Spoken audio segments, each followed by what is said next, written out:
All right. Hello, hello. Good afternoon, everyone, and welcome to the next session. We were having just some technical difficulties. The platform itself kind of froze up on our end, and we were trying to get it going. So you see our next speaker on here already. I actually had to go through Zoom and pipe it in and throw the audio in and everything. So this this happens every so often with live virtual events, but here we are live, and the next presenter is Barry Fury, and he is going to be doing a session called Get Over It, How Living in the Past Sabotages Our Future. Take it away, my friend. Sabotages our future. Take it away, my friend. Okay, Ricardo, thank you very much. And thanks for everyone who has potentially patiently waited. In fact, leave me back up because the technical issues still continue. So we'll get there. You'll have to mute your audio that's coming from the other browser. I'm in the process of that right now. Oh, Sir. okay. Thank you. All right, so hopefully this is worth waiting for. I know your time is busy, especially this time of year. Everybody's working crazy hours. You're not getting to see your family. I thank you all for being here. I thank you all for your patience. Talk a little bit about what we're here today for. Title of the presentation is Get Over It, How Living in the Past really does impact our future and impact it in a negative way it does. In terms of me, I think it's nice that you at least know who is talking to you, who you're listening to. I've been more than 50 years in public safety. In fact, 911 was 18 months old or so when I started. I've been a 911 director in 4 states, a fire officer in 3, a published author. I'm an APCO senior and life member. I chaired the first APCO conference that was held after 9/11, which was held in Nashville, Tennessee. And past that point, I'm a human being. The amount of mistakes that have been made this afternoon should underline that point for you. But I mention that because all too often in this profession and in all aspects of public safety, we deal with each other as titles more than people. And we are still people.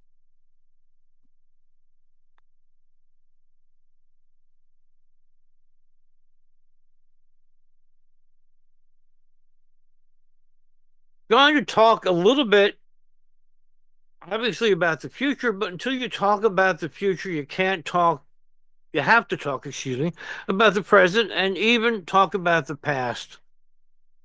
When I started, we had paper maps. We had teletype machines. We had Motorola Quick Call to send out the fire departments.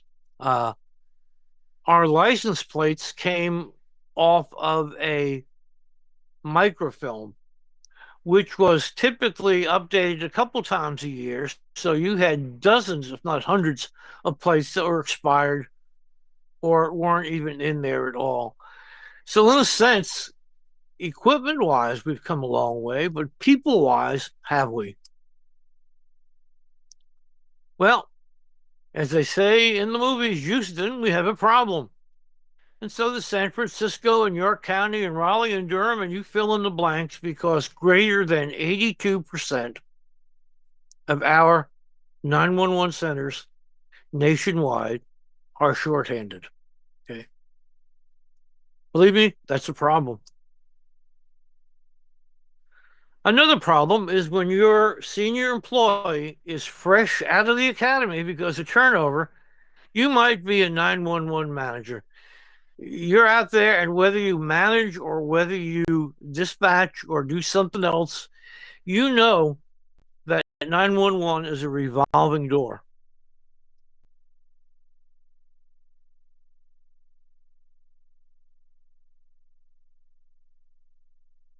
The first problem we've got is not admitting we have a problem. As an administrator, I kind of had to underplay it a long time because you don't really want to go out initially to the public and say, hey, when you call 911, it might not get answered.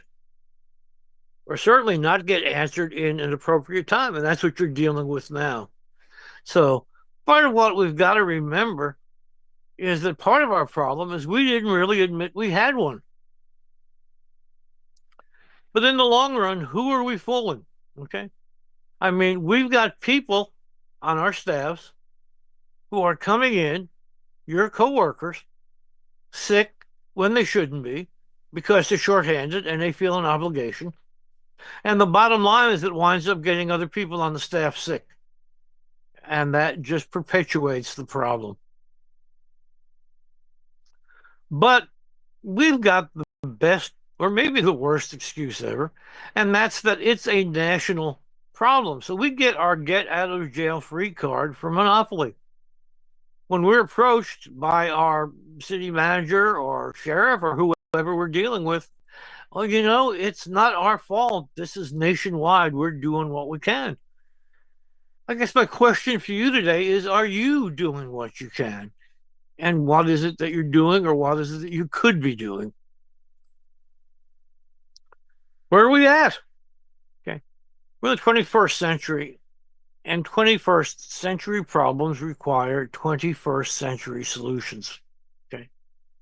We're a quarter of the way in now.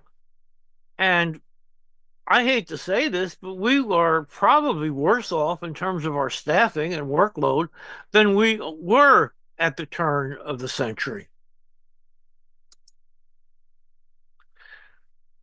So, what's our challenge? Okay. This quote comes from somebody who called Alfred North Whitehead, who I don't know, but it's a pretty cool quote. It says the art of progress is to preserve order amid change and to preserve change amid order. And that's true. If it's the simplest. If we're installing a new phone or CAD system, we can't stop answering calls for the day. And we need to do that to improve our service. We can't stop what we're doing while we do it.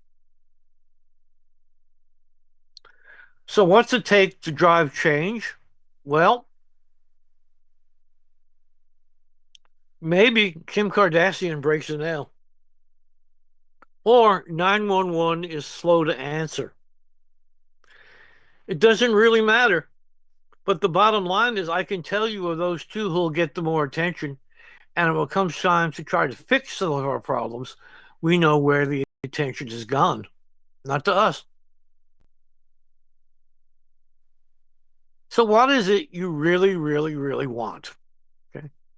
We can sit around and we can complain about the state of our staffing or the quality of our staffing, but what is it you really want? And what is it that you want to do to get there?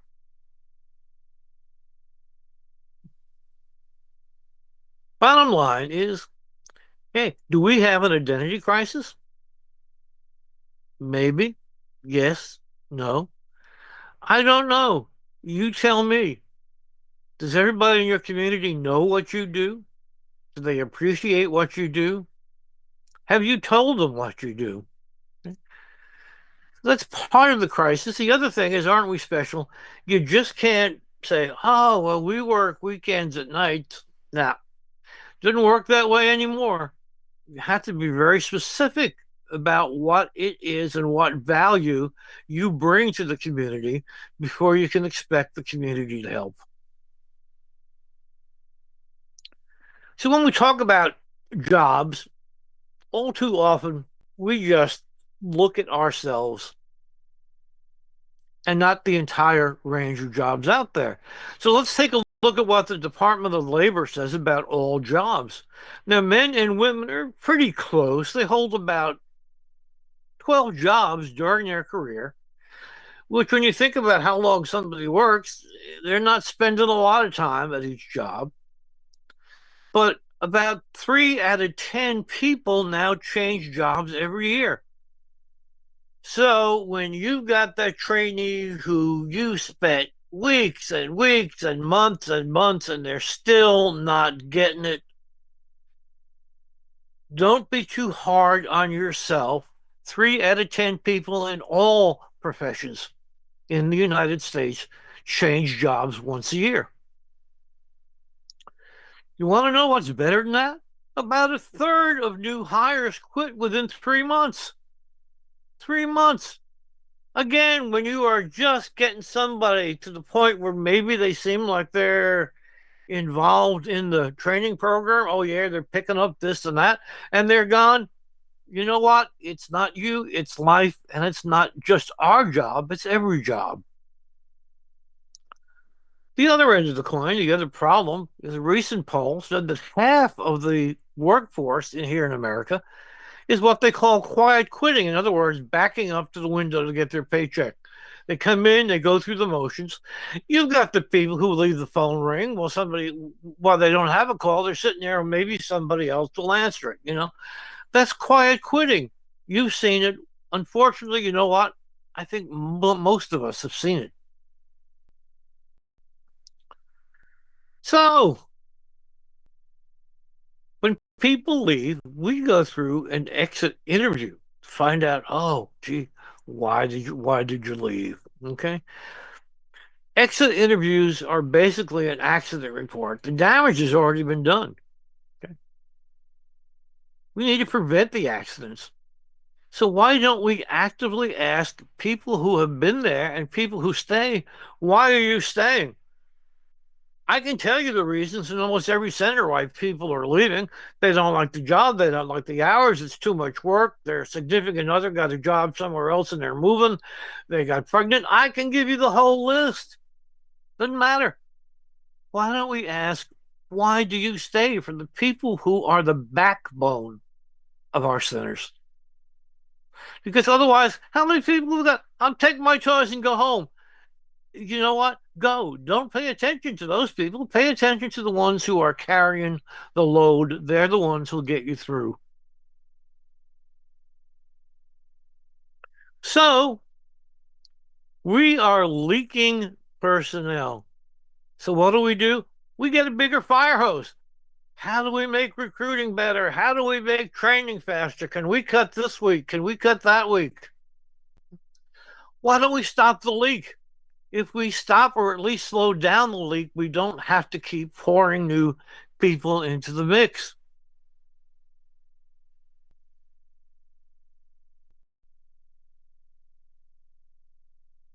I don't know why this did that. Excuse me.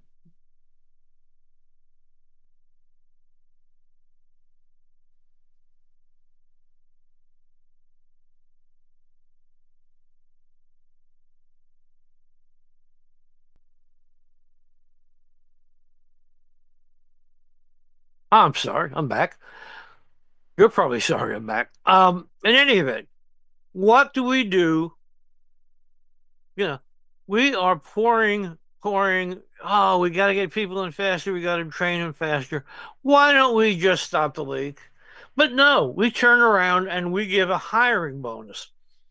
Well, that's great to attract new people, but what does it do to the poor suckers who've been busting their butts shorthanded? It certainly doesn't incentivize them. We're giving people with no experience or a little bit of experience coming somewhere else, hey, we'll give you more money. You've been staying here, helping to stay alive, keeping the center open. It's nice, thanks. And where do we see it? Yeah, so I call the current employees get crap. CRAP, the Cable Retention Action Plan. How many of you have dealt with the cable company? You keep them for a couple of years, and all of a sudden your rate goes up. Oh, and you look and you see what rates they're advertising for new customers. Oh, I'd like to have that rate. No, I'm sorry, that's only for new folks. It's been nice you've been here 3, 4 years, but no, we're trying to attract new folks. We don't really care about you. That is the message, the same message we're sending our people. Same message. And you wonder why people leave. Another thing is we've got to realize times are changing. Okay? Back in the day when I started, and for several, probably decades past that, 911 served as a stepping stone for people who wanted to get jobs elsewhere in public safety because public safety lists were so long they would many times expire before somebody was called. But in that time, those potential police officers, firefighters, paramedics had to keep their noses clean.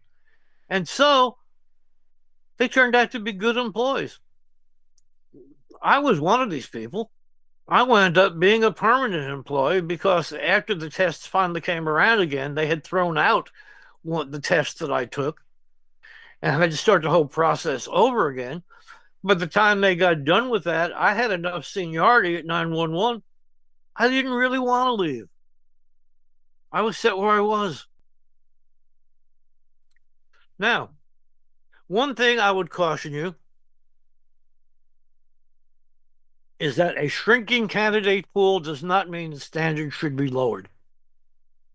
Oh, and there's always an excuse. Well, if we give them a little more time, oh, well, they're good at that, but you know, that's the worst thing we can do is hire people who can't do the job when we're shorthanded. Because it's just like in combat, there's an operational cost to carrying our wounded. And that's what you do when you keep somebody around. Oh, well, we're almost at full staff. Well, yeah, by the numbers, but by productivity, are you? Take a look. So it comes down to we deal when things get really rough. We go to our personnel departments and say, oh, God, we got to do something. And their suggestion is we're going to take a compensation study and a staffing study. Where do they get the information? They go to your neighboring centers or the closest centers that are approximately the same size and makeup as you. One big problem. Where did these people that they're going to, these centers, get their information? Probably from you. So all we're doing is the old garbage in, garbage out.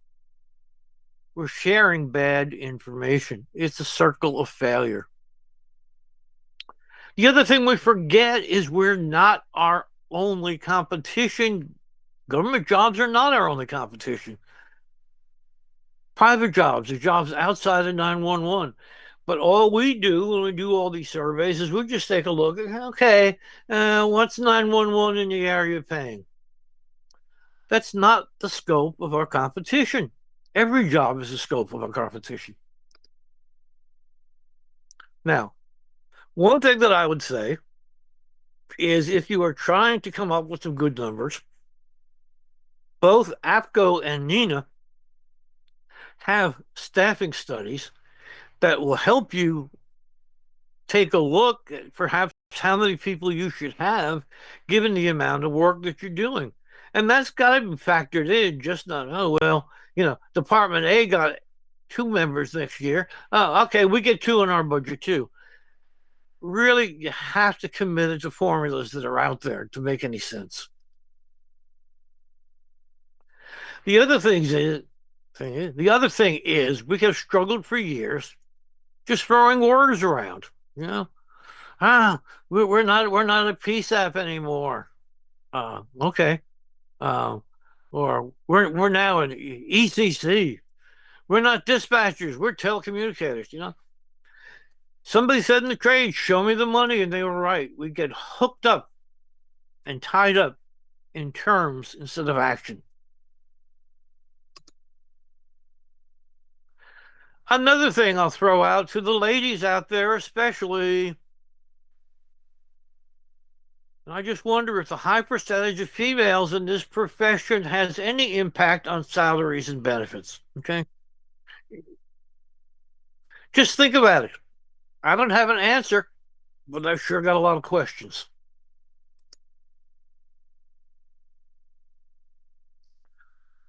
Also, take a look at similar jobs. What's the most similar job you can have to a telecommunicator? And I would suggest it's probably an air traffic controller.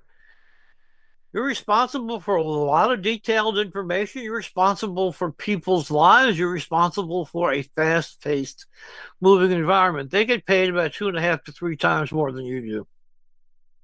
What's up with that? Part of our problem Because we make big talk about united we stand. We're one nation. We're one number. Yeah. And we're legislated 50 different ways and manage more than 5,000. Until we can get our act together, we can't really expect too many people to take anything we say as being gospel because we do it so many different ways ourselves.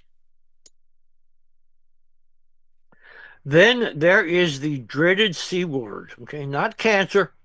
And I can say it because I'm a cancer survivor, okay? Consolidation. We've got to take the emotion out of it, please. All right. We've really got to take a look. And some states are actually forcing some of this, but there is strength in numbers. If you've only got X amount of people and they're spread between so many centers, it really doesn't make sense. I'm sorry. You know, what's really best? But you got to figure out politics are involved in everything. And in some states right now, it's everybody gets a PSAP. Even if you take 900 calls a year, and yes, there are PSAPs out there that take 900 calls a year. Thank you. Is that what's right? Is that going to help us? Is it going to help our communities? You tell me. Technology, as it changes, we've got to change too. Okay. Now, BC versus AD, what's the difference? Well, before cellular versus after digital. I can tell you it's a big difference. And you know what? We're still catching up with making cell phones 100% accurate decades down the road. Now, how do we measure performance? Well, people talk about busy hour, and that's great. You can look at your stats for an hour. But I say let's take a look at busy minutes because in real life we deal in busy minutes. You can take a look and say, oh, we had 60 calls that hour, we had 100 calls that hour. And that's great. Maybe depending upon your staffing, it's normal or not even too busy or slow. But if 90% of those calls happened in a 5 minute period because there was a very, very visible wreck or fire, that changes the whole scope of how you need to be staffed.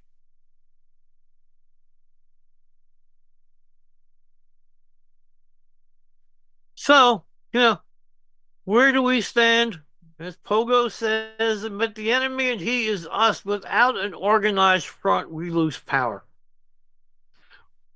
We have got to stick together to try to make any type of appreciable change. Because we've got to get over being bound by technology. I mean, butt dials, auto dials, legacy phones, end of life things that aren't supported, but they can still call 911. I have managed centers in major college towns, major university towns, major stadiums. And in one community, we knew when the local college football team scored because we got a rash of calls to 911 based upon people standing up to cheer the team and then sitting their butts down on their cell phones that dialed 911. Okay. We've got to do better. And the companies that supply us have got to do better in managing technology, really and truly. On the other hand, we've got to get over not embracing technology. Okay. Artificial intelligence is out there. 311. Oh my God. Get some of those crap calls out of 911. There's all sorts of things out there, but we have got to learn to embrace them. And I know sometimes we can't afford them, but we need to look into what we can do better to lessen the load because it's killing us. Get over thinking. The old thinking ECC is brick and mortar. No, it's not. It's a place where your call gets answered. And there are some communities now that have telecommunicators during peak periods answering or disasters answering their calls at home. It's out there. It works. It's been done. Also, get over thinking that 911 call is just a call. It is not. It is a multimedia event. It's video, it's text, it's phone, it's everything. Okay. It's not just a phone call. We've got to manage all those things. For all you supervisors and managers out there who may be listening to this, and this was one of my biggest faults, just one of a few. This is not that long a session. I can't go into everything I've done wrong. But no is a decision and yes is a responsibility. We get hounded over the years by city departments or county departments or whatever that don't have anybody working the night. Oh, well, we only get a couple of calls. Well, that may be fine, but number one, they're not 911 calls. And number two, once one agency gets on board, there are probably a dozen other city or county agencies that want that same service. And now you're up adding another responsibility.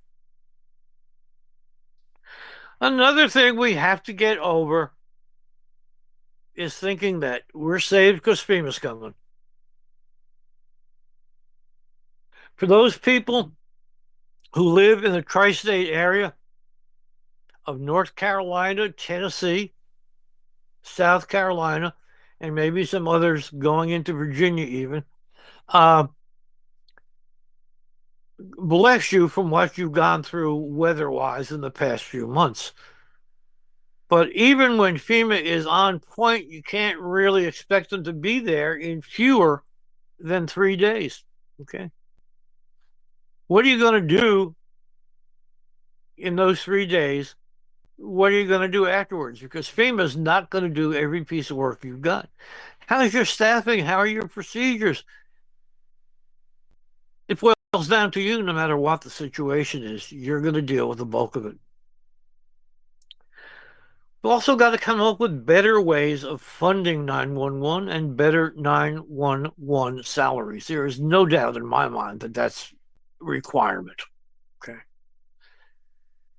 Some of the funding models that we deal with date back to the origination of 911 back in 1968. So they're outdated.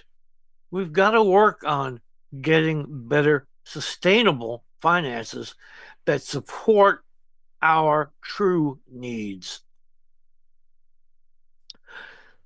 Now we've got competition. Okay.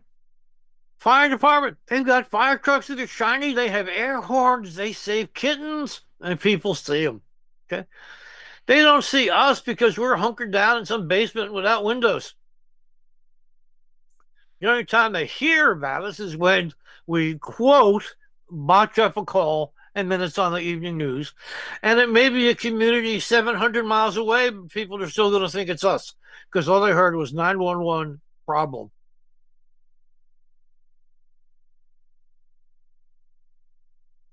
Now, when you are trying to either teach or get your word out there to people, remember your audience.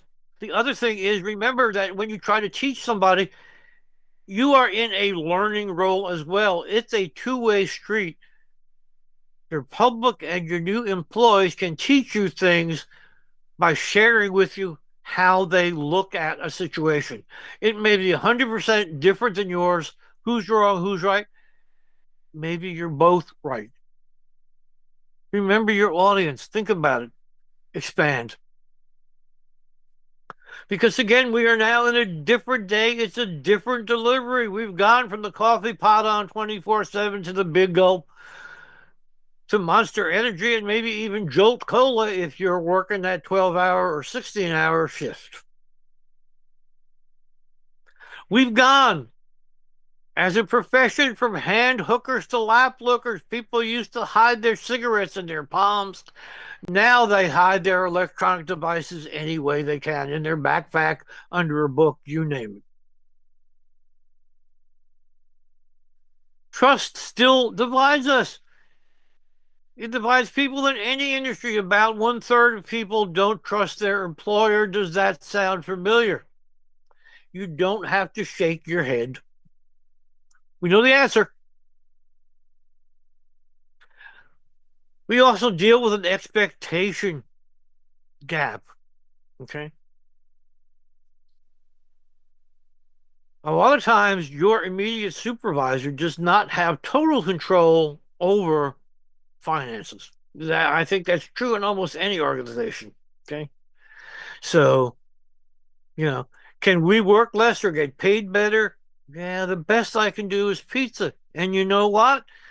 I bet you still ate the pizza, didn't you? Okay. I can tell you that over the years, I have spent thousands of my own money on little niceties. And it's not a brag or a boast, it's reality.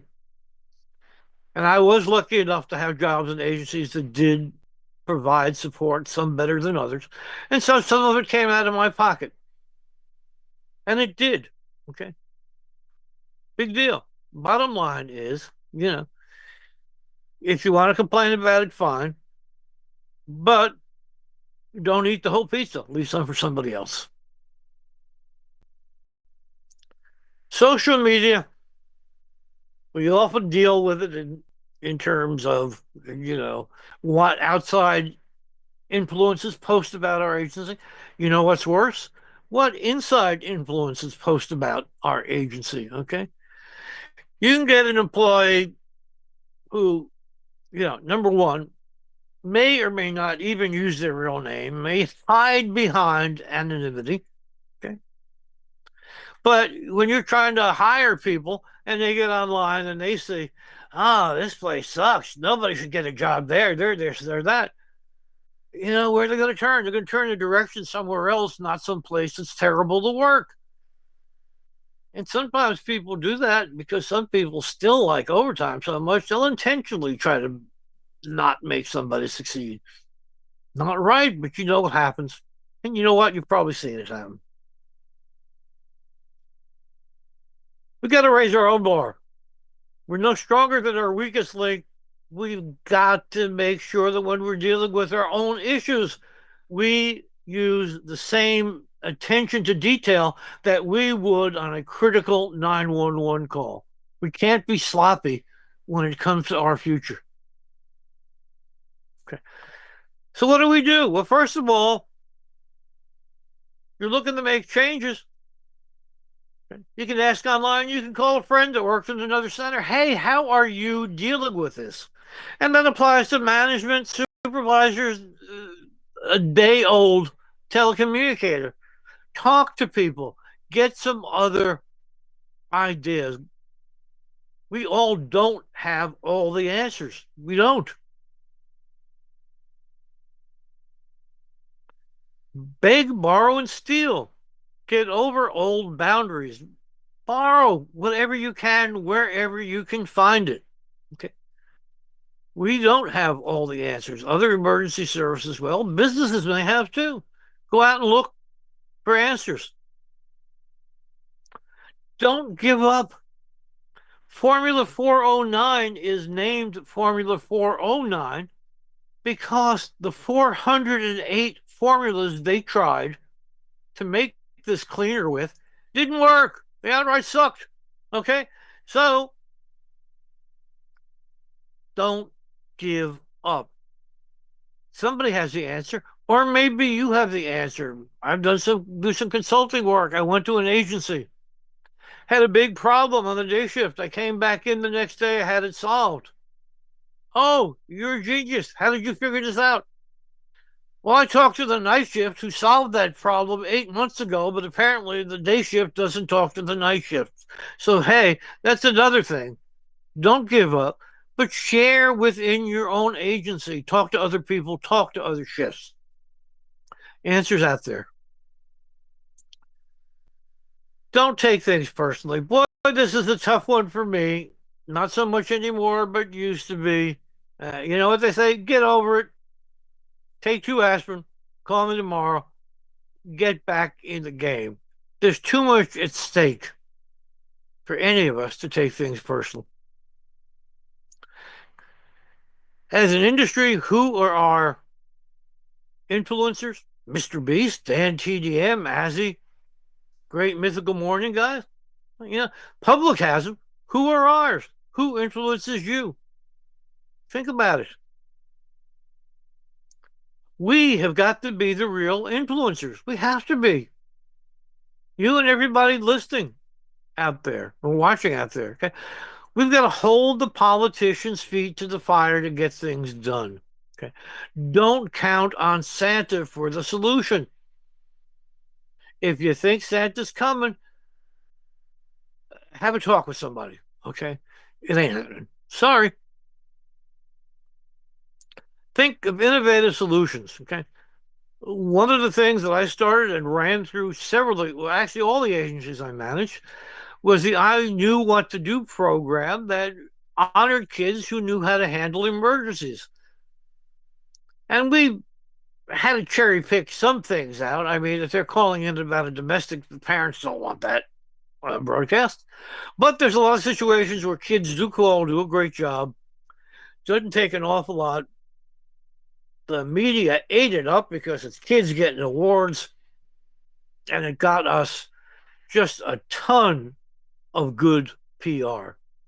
The other thing is get the word out. Annual reports, get on the internet. We pushed in my last job, we pushed last center I managed, we pushed our accident information out to the web because, traffic reports only come on every so often.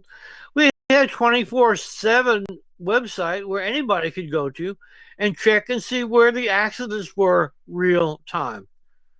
These things buy you goodwill in the community. You can do it. It doesn't take a lot. When it comes to things in our organization and our job, get off your ass and write. Okay. Get out there and get some congressional support for 911 Saves Act. These things don't pass themselves. So remember, Einstein, pretty smart guy. We can't solve our problems with the same thinking we used to created them. It makes an awful lot of sense. You can't think the same way. We can't think now the way we did when I started in this business in the 1970s. Okay? Doesn't work. Not saying throw all the baby out with the bathwater, but we got to think different.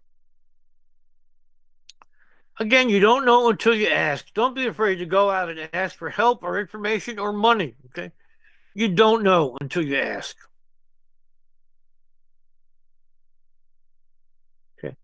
Celebrate your wins and honor your own. Okay?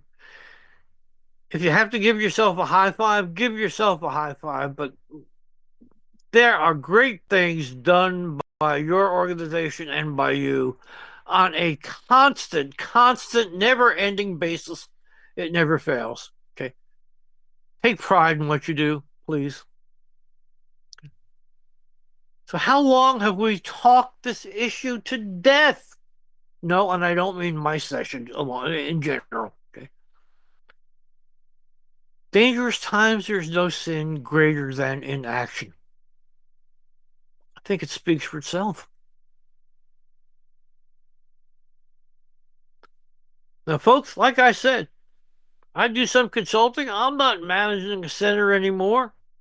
I did my time. So it's time for you to finish the drive. Okay? Get off the benches and into the trenches. Okay? Fight wherever you can, whenever you can, to try to make this job what it should be. And that is properly staffed, properly honored, and properly paid.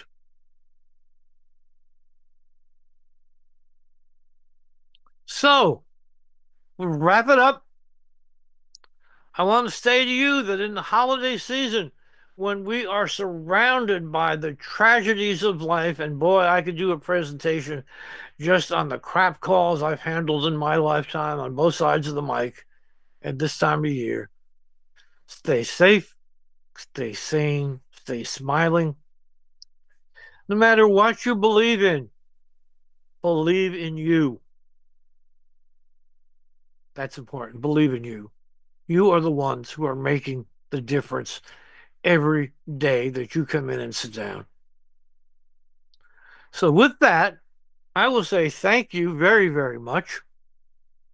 If you want to get a hold of me or find out more information, questions, comments, concerns, whatever, I am on Twitter, I am on Facebook, I am on email, and I'm on the web. So please, if you want to follow up for some reason after this presentation, please do so. That ends what I have to say to you today. Thank you very much, and I hope everyone has a happy and safe holiday season. Thank you. Thank you very much, sir. That was excellent. You can't see it at the well, actually, no, you can because you've got your other browser that's up there as well. It just has the microphone muted on it and stuff. But I was just going to say in the comments, you can see everyone just saying thank you and stuff for the excellent presentation, and it definitely worth the wait.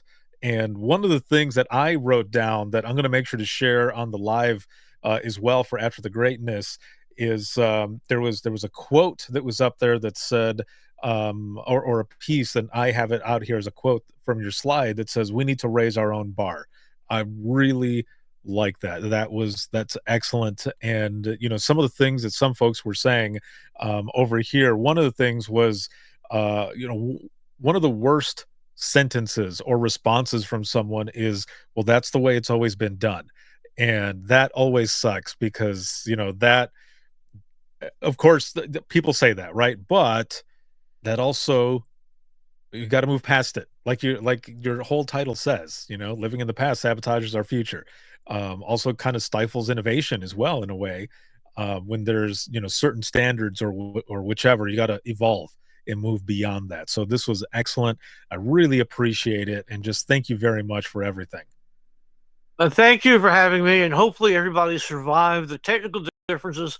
But if you are truly employed in the 911 arena and have not experienced a technical difficulty, then you are truly blessed because they're out there. Oh, yes, for sure. Yes. Thank you again so very much. And for You everyone are welcome. who is here watching and listening and such, we are going to be going to the next session here in just one moment. And that is going to finish up day one on Crowdcast. And that's going to be Always Bet on You. And that is with speaker Samantha Hawkins. So I will see you all in the next one over there.